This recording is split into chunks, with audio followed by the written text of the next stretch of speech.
relaxing. I don't care. I care about this interview, but I don't care about your soundboard.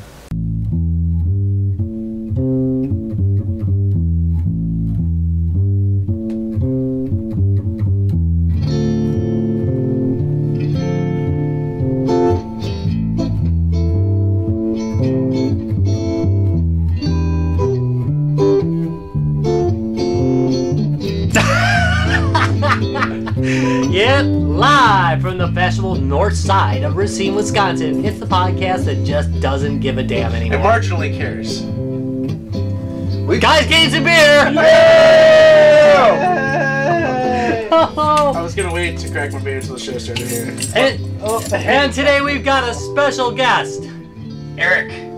Yes. He's on cue! He got it! Yay! And he's the developer of a game that we've been mentioning in the last, 3 episodes. Slash did a let's play of, slash we taunt each other about, slash, you know. Yeah, there's some of us who are more skilled than others. Yeah, not looking at me, because I suck at the game. Who's the best one out of you? Jonah. It's Rob's son and he's not here. And usually it's the father-son duo doing awesome, and then I'm trailing right behind. Yeah, you're pretty good. Yeah, but no, you're second. Jonah's number 1 though, man. No, Jonah, I'm third. Rob's better than I am. Rob, did you dominate? I'm quite good at the game. game. Rob is quite good at the game. Pretty good at the game. I knew. I'm just happy if I get one in. I'm good with that. Okay, so hey, but before we start the show, guys, what are we drinking tonight? What are we drinking? We are drinking a Furthermore brew, and we love our Furthermore anyways. They're a very, very small microbrewery out of Madison, Wisconsin. Unfortunately, it's very difficult because they do not sell out of state. But if you are in Wisconsin, Furthermore is a beer to pick up. Very high quality ingredients, very high quality beer. It's very delicious. Not Stop, one of my favorites. This is something a little different. We haven't tried this yet. It's called Fatty Boom Blatty, and it is I'm sorry, what was it? It's a Belgium ale. A Belgium ale. Mm. And it's dangerously drinkable. Let's find out. All right.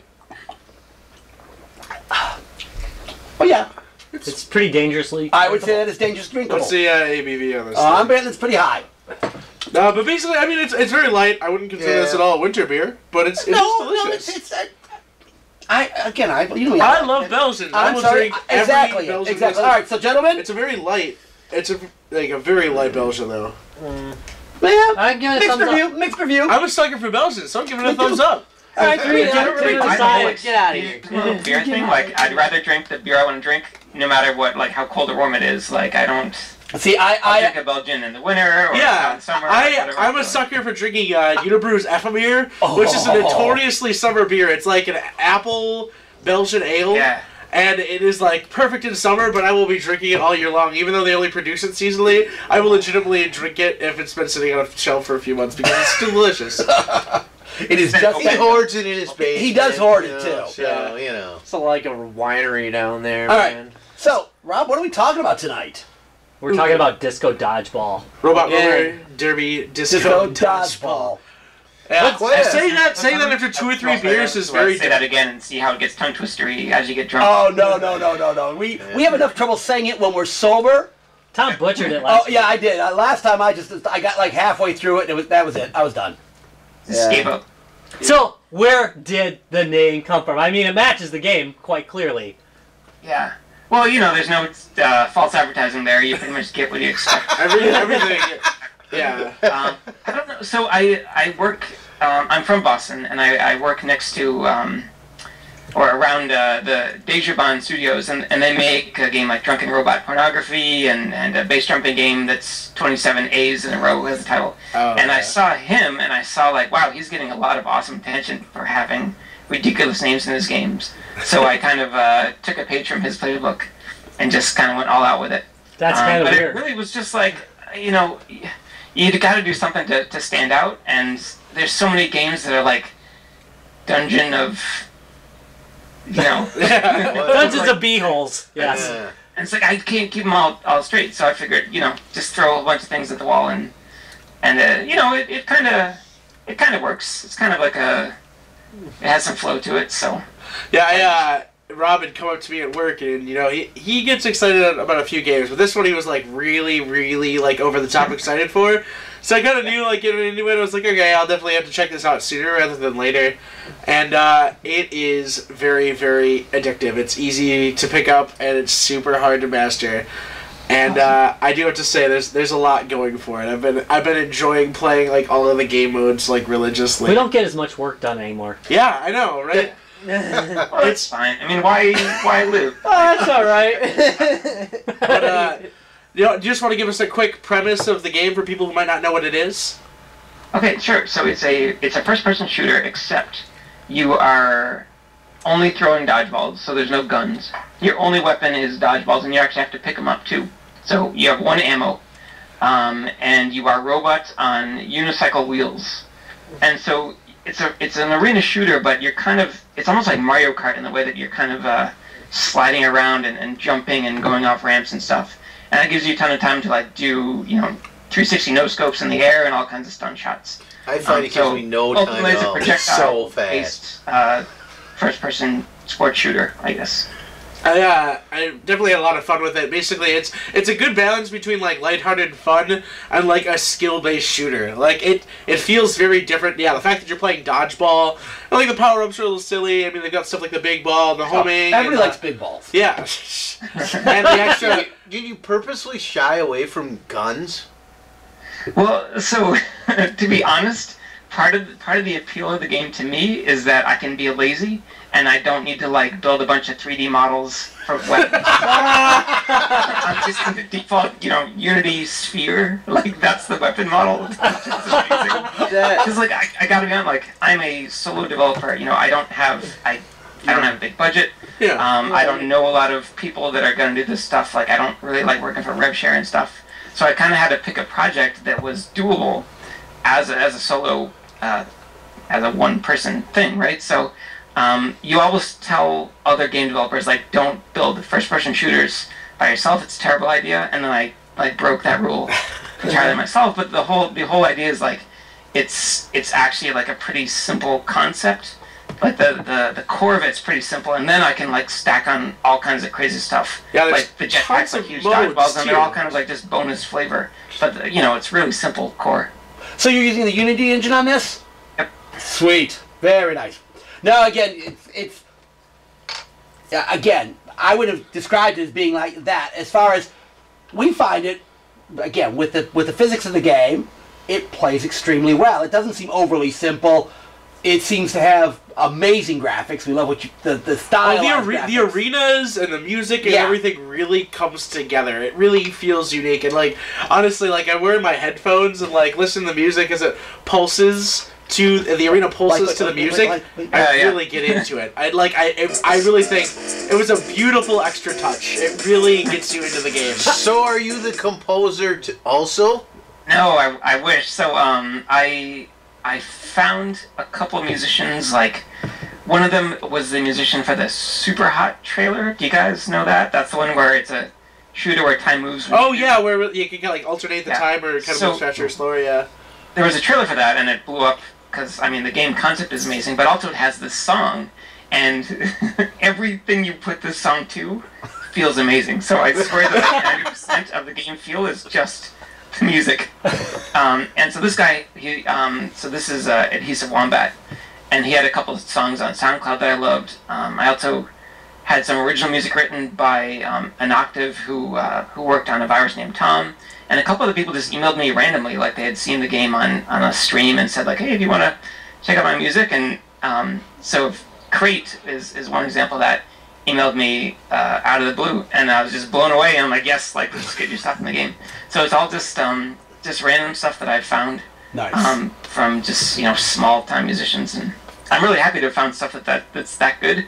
It is that good. You don't like really glitch mob or anything. That was like when I first played it. That was like one of the first things I like noticed was like the music and like the stages acting with the music and stuff like that. I was like, this is awesome. It gives me kind of like a shooter. Oh, I like almost the same feeling I get when I play Rez. You kind of get amped up. Yes. It's like a very similar feeling. I absolutely just love that. It just really got me right into it, and it just kept me playing for sure. There's something about that. I don't know like what the word is exactly, but like when the lights and music sync up that closely, like something weird happens with your brain, and just like sucks you in and like everything starts working at a whole nother level. And I think that that atmosphere adds a lot to the game. I'm gonna go with synergy. Yeah. I was thinking seizure. It might be seizure. Could be seizure. You're not enjoying that game. You're stroking out. Same difference. I'm just saying, based on your gameplay history, Larry. Maybe stroke it out. Yeah, but I can't fire with the music like I can in Res. Is that your problem? So it throws me off. You know, I'm terrified that, like, let's say the game gets really popular, and then 10 years later, there's like a whole generation of people that like have epilepsy because Look what you've done. I didn't realize until 10 years later. So, have you ever seen the movie The Jerk? Yes, but a long time ago. You basically did the plot. That does it. Yeah, that's how he gets rich. Those glasses that they right. like, Then they cross-eyed. Right? Make everybody cross-eyed. Yeah. That's exactly. I'm terrified of that. I didn't realize The Jerk was a horror film. Now, Tom and I have had this discussion about movement physics. Now, you obviously purposely went for a physics engine that felt like you were on one wheel and slightly out of control. Not completely. No, but slightly out of control. That's intentional, correct? Absolutely. Yeah. So, at first I found it... No matter what, the answer is yes there, right? No, I found it a little disconcerting at first because it was like, damn, these controls are loose. You know, they seem kind of sloppy to me at first. And then you realize, well, of course they're sloppy. I'm on a freaking one-wheel robot. Yeah, it's supposed to be tricky. So originally, like the very first prototype, like it was the standard, like you're just walking around, right? But I built this arena that had a couple ramps on it. And I was like, you know what I want to do? I want to like launch off that ramp. Like I don't want to just jump. I want to just fly through the air. And then when I'm out there, you know, then I can, like I said, do all those trick shots and stuff. So I spent a couple days like adding a wheel. I had to kind of mess with the physics to get that working right. But it really like there's something about that like you want to feel like you're on a skateboard or something. And I played a lot of like Tony Hawk back in the day, and it kind of has that feeling of like flow when you're going from like one ramp to the next, and like you time your jump appropriately. And if you had full air control, it wouldn't feel as satisfying when you land or something. You wouldn't have to like plan out your jumps ahead of time as much. And there's something about that process that I think clicks with people and makes it feel a little different than other shooters. Yeah. So the very first game I'm playing they're planning. I'm just constantly out of control in that game. Yeah. So my first game was like, fuck.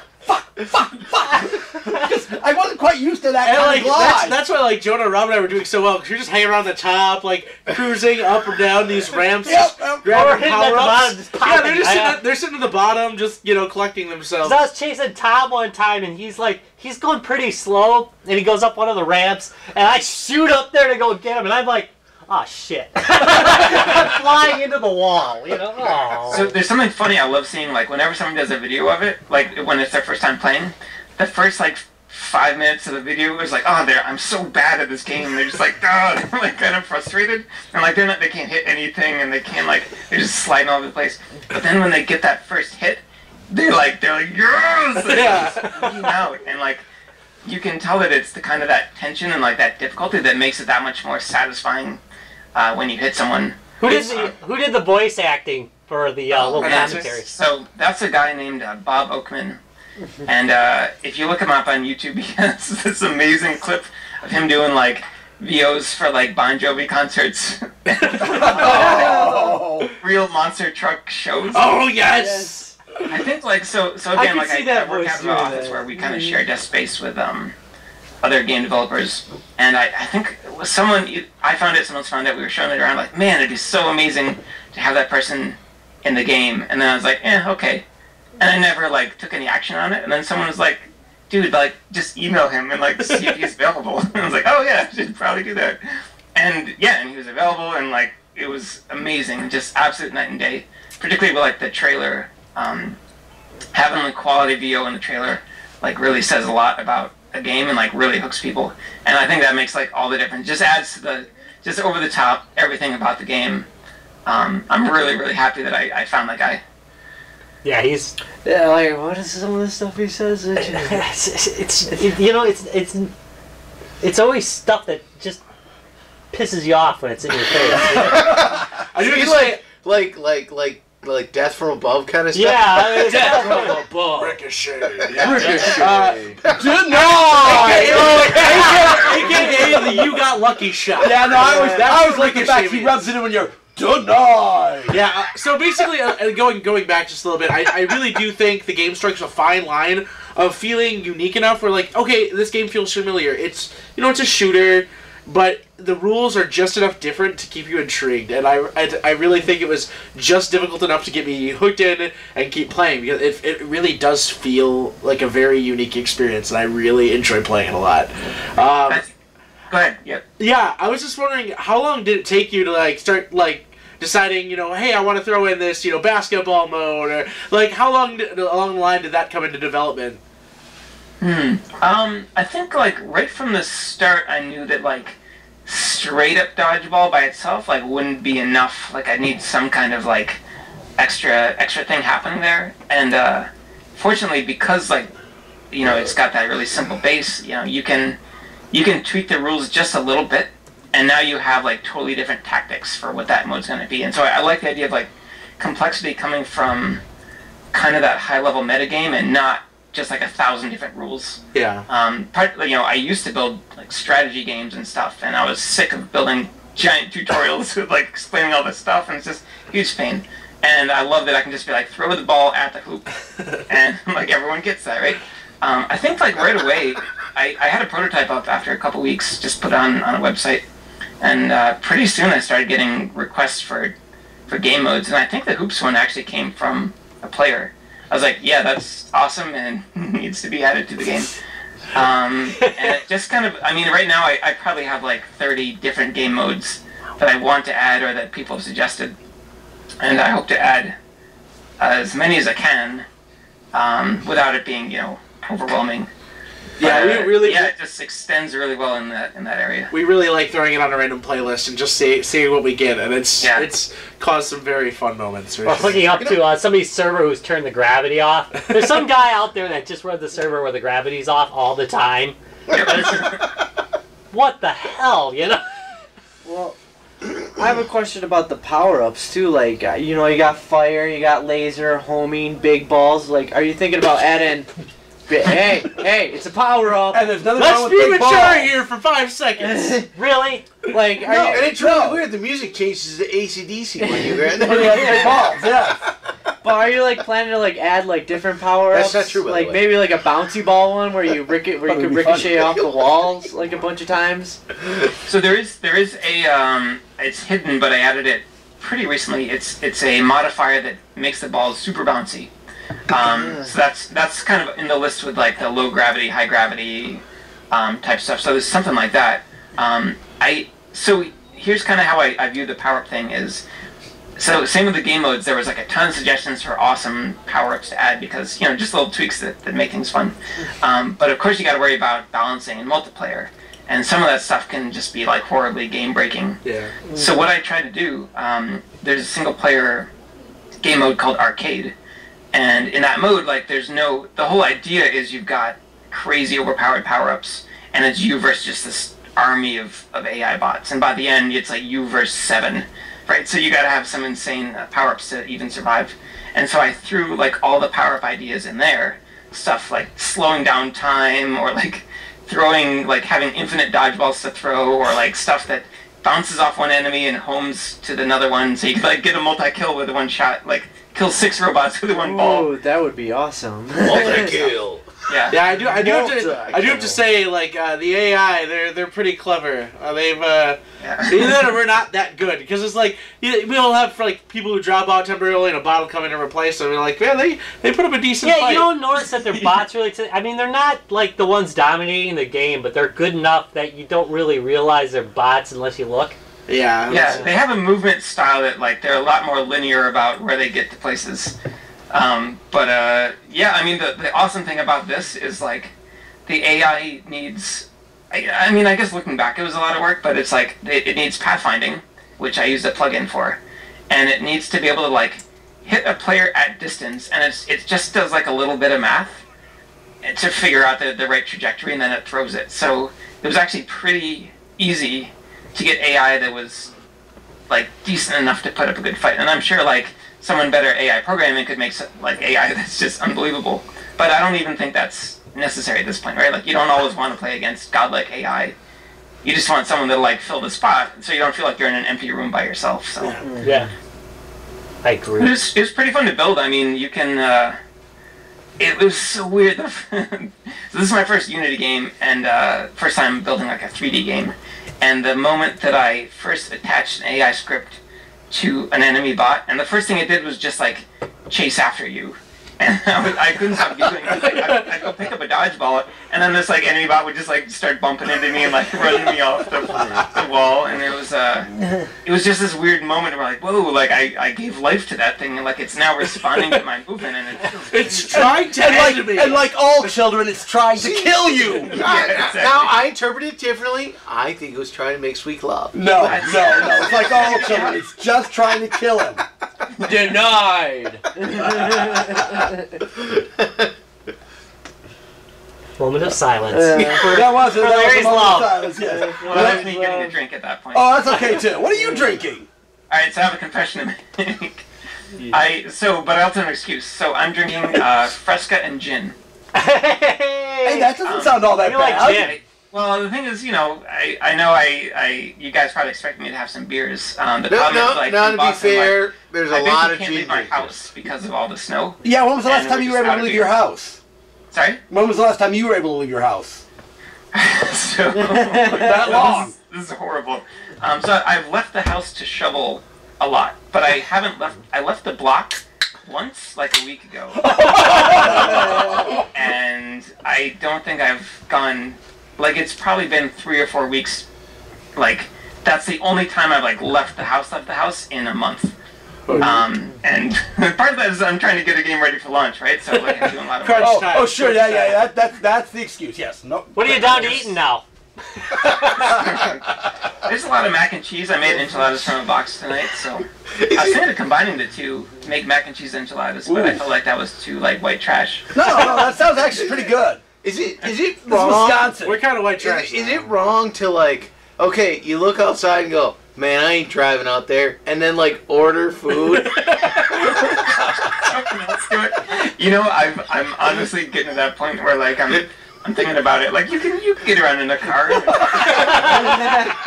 but it is a concern. It's like they're gonna show up at the door and be like pissed at me because like it's a place that I could walk to, which like I could like maybe see it from my house. It's like you could walk 10 minutes. Here's a free Steam key for you. Please don't spit in my food. Yeah. You know, back to the game a minute. You know, one of the game mechanics that I found very frustrating at first was charging the ball. Yeah. And so, well, tell me about that a little bit. You know, like normally when you pick up something, you can use it pretty quickly in a game. You pick something up, you can't immediately use it in this game. You have to charge it, and then you can use it. Yep. So the model for that was kind of the, well, I guess any kind of bow and arrow in shooters. Like if there's a first-person shooter out there, like has a bow and arrow, that's the only weapon I'm using as soon as I get it till the end of the game. Like there's just something so satisfying about like that. It's that process of charging up the shot and lining it and like tracking the player and trying to anticipate where they're going to go and then firing it off. You gotta play chivalry then. And so that I think there's something in your brain like that it's kind of this little mini arc of tension of like, you know, going from picking up the ball and charging your shot, and while you're charging, your anticipation is kind of growing, and like while you're doing it, you're a little bit more vulnerable, and the longer you wait, maybe like they're trying to get a shot off at the hoop, and you don't know when you're supposed to fire, and then someone like blocks your shot, and so I think it adds a little bit more tension, and then when you hit them, the reward is a little bit greater. And if you have to, you can just tap the fire button and do a quick draw and hit someone that's like right next to you if you're both like racing for one ball. So you can use it immediately to some extent, but if you're doing anything long range, like you gotta have a full charge shot. I've noticed that because I've killed Larry on a limp wrist before. Gotcha. Wait, no. Wait, So like you sorry, I can missed it. If you only charge like 20%, you only just get a hit. You don't get a death out of it. No, no, I've hit no. a lot of people with a quick draw. No. No, you just don't get the distance. Oh, you don't get If the you don't distance. charge it. It literally sets the distance the ball travels. Yeah, and like Yeah, but you're So still your ball probably isn't even reaching the target. yeah, at and that you can point. usually tell. Basically, you can tell if it'll count as a hit because it'll be glowing in your color. And then like if it hits the ground, for example, sometimes it'll bounce hard enough that it keeps ricochet. Otherwise, it'll just kind of turn to the regular one There's again. certainly And what you'll see a is subtle complexity when in it's that whole bouncing, situation. yeah, if you charge it more, it'll bounce more as your color. But if you charge it less, it'll bounce and it immediately changes back to a yellow ball, and it's no It's longer neutral, yours. yeah. It's A a neutral again. ball, white yeah. ball, yeah. Yeah, Right, yeah. I like. There's like a lot of little things like that. I've just like really like it's simple enough that I can explain to somebody in like 3 or 4 minutes, and then I'm still getting used to the nuances of it. Because see, half the time I end up getting a hit, but I don't get the kill. It pisses me off. No, you're not getting a hit. You're not throwing them. Yeah, you're lip No, it twisting says buddy. hit, but the person doesn't die. They just kind of fly no, away. It says hit, they die. Yeah. Oh, maybe Yeah, I don't know. Maybe I'm maybe missing. like they're blocking it. Like if you're holding a ball, you can actually bounce a thrown shot off it. Yeah. So it should actually say. I had a recent it'll It say says the blocked, text yeah. block. Yeah. The other thing is if they just spawn, they'll have a shield, and then they'll say shield if you try to hit them there. So that might be what's happening. Otherwise, yeah, like everyone has like 1 health. Yeah. Oh, okay. Well, maybe they're Maybe dying it and should I'm get- just like blowing past that part, Mhm, and yeah. they actually have. Larry was a few disappeared. beers in at this point. so- Yeah. Yeah. There's that's- always a few beers Yeah, that kind of happens. You just throwing the ball at the wall, and it's like, why isn't he dying? in. Yes, That's yes. a wall. You Well, watched what's weird the is it game. was hitting me and I kept dying. I don't know what. Wait, can you self-kill? No. I just, well, I should have that. No, don't add that. We're bad enough as it is. All right, so you are going to. This is coming out now. It's been in beta release for how long now? I've been working on it for a 1.5 years total. It's been probably publicly playable for like all of that except for 2 or 3 weeks. It's been on early access for just about 1 year, and then the official launch is this Thursday, 2 days. I guess well, it depends on when this goes live, but 2 days. Actually, this will go live on release day. Thursday. Oh, fantastic! That's when we do our. So when we today broadcast it goes. Yes. So, so you got greenlighted on Steam and picked Steam to do the show to do the software on or release the game on. Yeah. Yeah. Again, we find that as a great way to go with games. Your experience with working with Steam? It's been awesome. There's they have so much of the market locked up, and I think for good reason. They have a lot of really awesome things about it. Like all the stats, the achievements, the leaderboards. I want to do something kind of like TF2 where you have items and like Steam Workshop, like that kind of thing is potentially huge for a game, and it's one of the things that really appealed to me about Disco Dodgeball from the very start. I'm like, oh, this would be an amazing like Steam Workshop kind of project. So in a way, I'm kind of tying myself pretty tightly to the Steam platform. Eventually I'd love to do kind of something like a console release, but for like the first official release, Steam is the way to go. And players are really the discovery features in Steam they just added have actually been huge for the game. Basically a month ago, it crossed some threshold of reviews where it became like it earned this overwhelmingly positive tag, right? And so 99% of people gave it a thumbs up, and like 3 jerks gave it a thumbs down. I'm gonna find them. Yeah, they're assholes. Hunt them down one by one. Did they have any constructive criticism? Well, so one of them, the latest, which is hilarious, is like, it's hard to control, and the color scheme is exclusively neon. Wow. So wait, so Neon is, basically like, they didn't every get it. color. So it's like, oh, you're exclusively every single color available. The Like, that's a game little the game funny. is too disco for me. Yeah. I mean, that's But basically the just not logo getting is like it. 1,000 colors. Like, did you think this was like some kind of noir? Like I don't understand how that happened. Anyways, so it got this like tag, and then all of a sudden, Steam started recommending it to a bunch of other people, and sales went up by basically a factor of 10. Wow. Which was awesome, and that's all due to Steam, like, basically saying, like, okay, we're going to start pushing games in front of other people. And, it would have been, I guess, ideally, it wouldn't have been such a big jump. It would have been like, okay, this is trending towards a positively reviewed game. We're going to start pushing it out a bit more. And so, maybe that'll change in the future, but that's one of those awesome things about being on Steam is that they're actively working to push you in front of other people. And compared to, like, I used to do iOS games, and like the absolute wasteland that the App Store is, and I could rant about that for a whole nother episode. Like they do not, like, okay, they care, but like they don't really care. Like they're trying to sell friends. Like they don't really care about like games being like sent to people. And honestly, customers, like mobile customers, don't really care that much either. Like they just want like the latest like throwaway game they can play on the toilet for a week, and then they'll just delete it and like download the next thing. So being on a platform that like actually cares and having customers that really care about the game is such an amazing change. And it's been like the best decision I ever made to like give up mobile and move to PC. It's been absolutely fantastic. So this is the first? Yeah, it's my first PC game. The rest were mobile.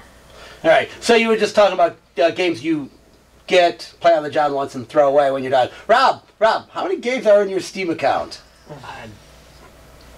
700 something. and that being said, you know whose game he plays? Yeah. Eric's. I think I got like 80 hours logged on that. Dude, you've got unbelievable hours on that one. And I actually played it for that. I didn't leave it on to mine the cards. Just to rank up trading cards. Yeah. No, it's and that's it. It's a game that. Okay, so one of my things is I have a life, so I do not have 100 hours to put into a game. I cannot sit down for 100 hours and play a game through, whatever the case may be. That's what I like about games like Dodgeball. You can get in, play a couple quick rounds, and get back out again. I think that's how it's snuck up on me, is because I can pick it up for those, that half hour that I've got, and I can play a few games. Yep. So yeah, that's something that it's something I'm really happy how that kind of worked out for this game, because I haven't played a lot of games in the past year. Partly because I'm busy, but partly because it's like I don't really want to sit down for 3 hours and do a thing. Like I can't get myself mentally psyched up enough to get into something for that long anymore. And like I don't know, maybe it's just a factor of getting old or getting boring, or I don't know what the deal is. Yeah, but 3 hours, that's porn time. Something about being able to like, yeah, I know, like I can jump in and play for 10 minutes and have a good time, and then I may wind up spending 3 hours in it. But like it's that commitment that's a little easier to just jump in. Yeah, and that is me. I am afraid of commitment, so I will go with games I can play for 5 minutes, be done. It's kind of like my sex life. Play for 5 minutes, I'm done. It's called a raw ride. Thanks, Larry. All right. Wow. All right. So that's just a great turn, but all right. So I want to get, because we could go on forever. This could actually be an infomercial. Yeah. Well, it pretty much has been already. Wait. I mean, if you guys want to praise me for like an hour straight, like that's cool. We did pretty much, but yeah, because you're Snowden, you're not going anywhere. I do want to make like the general request. If you're ever on Xbox Live, could you please make it split screen so I can just totally whack one at the life? Okay, that does bring up a question I had. Okay, so. Oh no, we were talking about this. Yeah, we did talk about this. The game would lend itself nicely to something like an Xbox or PS4 controller. Any plans on that? So I agree 100%, and like the games I grew up playing were like GoldenEye 64. Touch game. Yes. Woo! Multiplayer, and like just the best, like I love local multiplayer games, and like I would love someday to make, well, I guess what I'm trying to say is like I would love to make Disco Dodgeball a local multiplayer game. It would take a bit of work, and I think if launch does well enough and there's the demand, that's something I'm definitely gonna look at. Going into consoles and doing split screen, because it's the kind of game where like it's way more fun when you're playing with friends. Yeah, and yes, in the same room even would be like it's ideal. So I pwned I'm you. really hoping I can make that happen. God damn it, noob. Yeah, it's led to some really good Skype sessions. Yeah, but again, would be brilliant couch gaming. That would make a great couch gaming game. Can't promise I'm not going to hit you, though. That adds to the game. Looking at really. you, Rob. Yeah. I've thought of making a peripheral that's like, so, I mean, I kind of stole this idea from a Penny Arcade comic, but it's kind of like, it's a little cannon that fires a dodgeball at your face, and it's triggered by USB. Oh, no! You're playing with someone online, and then when you hit them, you know that they actually got hit with a physical dodgeball in the face. Oh! In your house. I'm almost sure Atari came up with something That like does that. not sound like a good idea. How often, if at all, do you sneak on and play just with other people and just kind of hide the fact that you're playing? How would I hide it? I love I love going on and people being like, "Oh my God, you're the developer." Do you totally kick their ass? Of Well, course. sometimes you want some honest feedback, and you know. Yeah, absolutely. I think people are usually like pretty honest. You'd be surprised how. It's the internet. It's not like people on the internet hold their opinions back, right? Until you meet them in real life, and they're like, oh. Usually I'm like testing something, but like, you know, I'm usually getting tons of like, oh, I meant to tell you, like, oh, I have this idea, or this, like, I'm having this bug, and I'm trying to, like, you know, hold up my reputation by getting some kills, but I'm also, like, typing furiously and responding to people, and that's my excuse for why my KD isn't so great. Yeah, I do have to say, like, and it's really cool. The people who play the game too seem to be pretty nice and like pretty vocal about the game. I mean, it does feel very different. I like hearing what people have to say about the game as we're playing, and like people are really honestly excited to play it because it's pretty unabashed fun. I have noticed that the players are a little bit more friendly. It's definitely not a Counter-Strike feel. Yeah, fuck that. Oh, Yeah, never so again. that's something I'm so happy with, and I don't know quite what the cause is, and I think part of it is that like you're not taking a knife into someone's throat. Like the visuals of the game are just ridiculous. Like there's these goofy, googly-eyed robots, like dodgeballs, right? Like it's not a game that you get too angry about. And it's totally got the dodgeball sound. Yes. That's like Golden Eye with the paintball mod, you know? Yeah. Yep. There's been just a couple rare examples of people like being trolly or mean or too aggressive, and if I hear about that, I usually try to jump right on, and I don't like smack the hammer down on, but I'm kind of like, hey, can you like not do that because this isn't Call of Duty, and usually if you just ask nicely, like they're like, okay, sorry, right? Like they just assume that like that's what you do in multiplayer games, but I think what's awesome is that people, on top of the game naturally having kind of a friendlier atmosphere, is that I've got a community of players that kind of set that example. Yeah. And I want to maintain that as, who knows what's going to happen at launch, right? Like, it might get way out of my hands. But I think, like, right now, the people that are playing are friendly, and they know that, like, oh, this is a game you can actually, like, chat with people and say, like, nice shot, right? And, like, I think they, like, That's a shortcut now. Is doing a big thing. That's a shortcut now. You got a kudo key. Yeah, yep. The Kudo Key was a good idea. Yeah, kudos. It's just a little thing that like communicates that kind of thing is like the norm, and it's weird how people will generally behave according to the circumstances. And if you show up and everyone's yelling at each other and swearing at each other, like, you know, you're gonna get riled up too, right? But if everyone's like, oh, nice shot, like you're like, oh, all right, like maybe I don't need to be a jerk. And it seems like propagate like Supportive that. pwning. Yes, supportive voting. Yes. Supportive voting.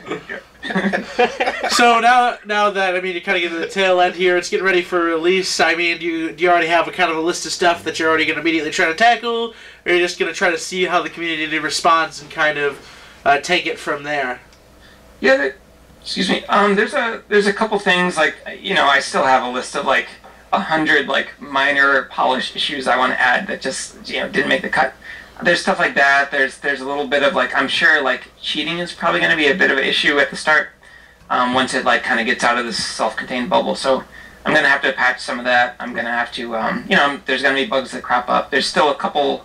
There's this thing in, if you play elimination mode at the start of the next round, you'll like bounce out of spawn across the room. Like violently. Violently. Like a tiny jostle, you get just shot across the room.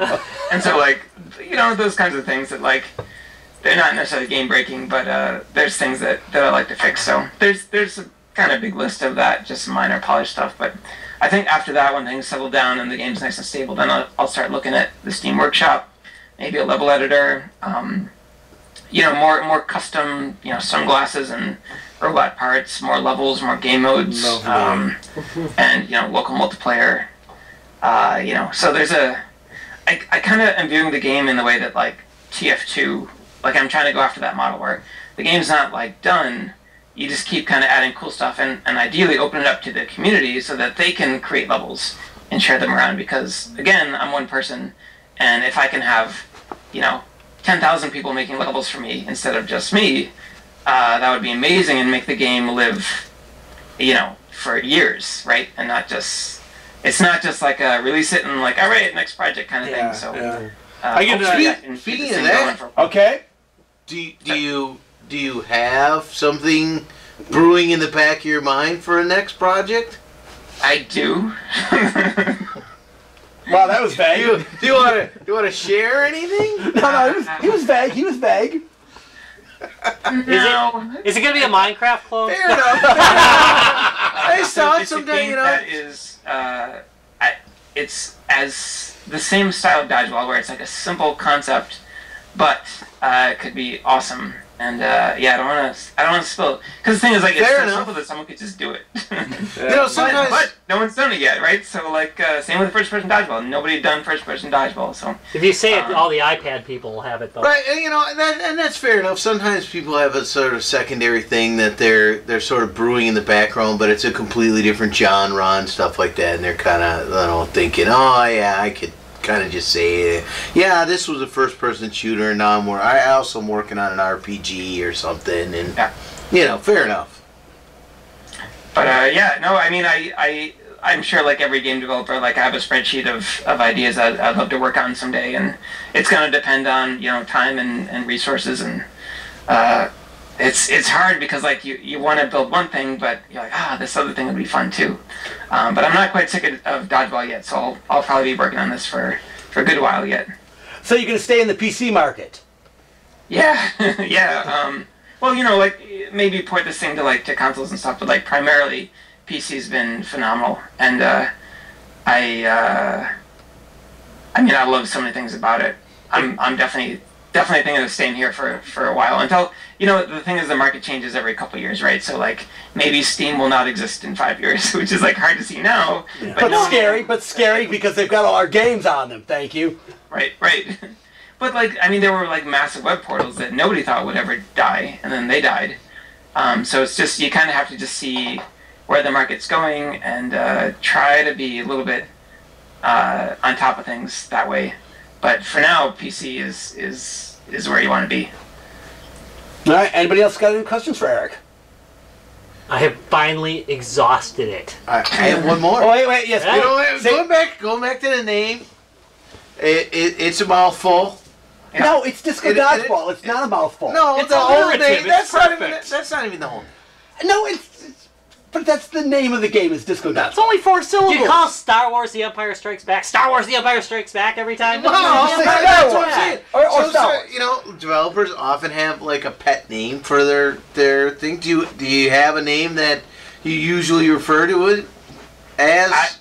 I just call it Disco Dodgeball. Like I'm not saying the whole name every time. Like it'd be ridiculous. It's also putting a tweet there, so usually I just say DD. Like if I'm talking on tweet, because anyone that follows me, I talk about it incessantly, so they know what I'm talking about. D&D.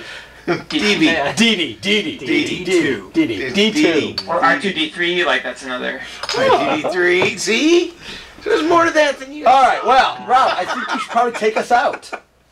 Hey Tom, do your job.